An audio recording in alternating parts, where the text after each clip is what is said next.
Përshëndetje të gjithëve. Sot ndodhem në ambientet e shoqatës Nexhat Albania.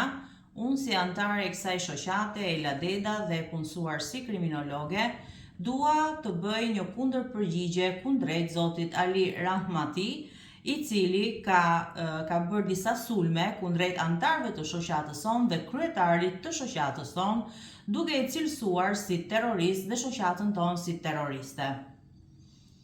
Deklaratat e zotit Ali Rahmati, në të cilat shoqata Nexhat Albania dhe individ që i bashkohen asaj etiketohen publikisht si terrorist, përbëjnë akuzat të rënda, të pambështetura në fakte, prova dhe mendime gjyqësore dhe bie ndesh me parimet bazë të së drejtës penale dhe asaj kushtetuese. Nga këndvështrimi juridik dhe kriminologjik, termi terrorizëm ka një përkufizim të saktë ligjor të parashikuar në legjislacionin penal shqiptar dhe në konventat ndërkombëtare.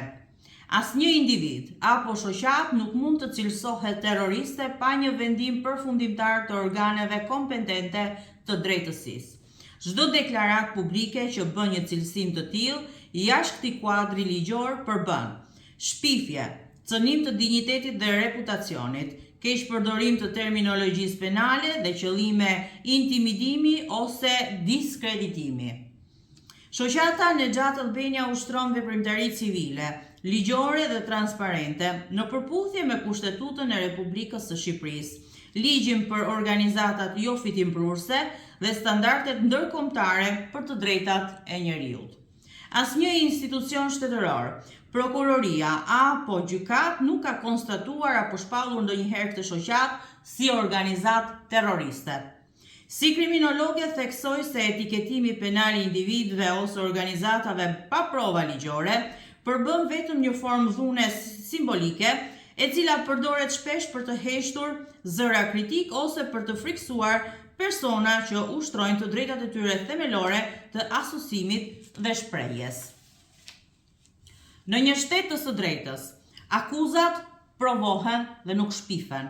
Faji vendoset nga gjykata dhe jo nga individ. Diskursi publik duhet të respektojë ligjin dhe etikën juridike. Çdo vazhdim i deklaratave të tilla të pavërteta rezervon të drejtën e shoqatës Nexhat Albania dhe individëve të prekur për të ndjekur rrugët ligjore për mbrojtjen e reputacionit dhe përgjegjësinë penale civile të autorit të këtyre akuzave. Kështu që zoti Ali Rahmati, ju lutem bëni kujdes, shpresoj që kjo video dhe shumë të tjera që do të pasojnë nga të gjithë anëtarët e shoqatës Nexhat Albania të bëjnë që ju të mendoheni dhe të reflektoni dhe madje të bëni dhe një kërkesë, një falje publike për të gjitha shpifjet që ju keni bërë dhe sulmet që ju keni ndërmarrë kundrejt të gjithë personave që janë afruar kësaj shoqate, që kanë pranuar dhe janë bashkuar kauzës sonë për të folur për të drejtat e njeriut dhe ato të drejta që janë të shkelura në kampin e Mek. Nëse ju vazhdoni sërish me këto sulme, duhet që ta mendoni një qartësisht që do të vazhdojmë me institucionet shtetërore në Republikën e Shqipërisë, por jo vetëm dhe ato ndërkombëtare. Kudo që ju do të ndodheni, patjetër që do të gjykoheni. Faleminderit.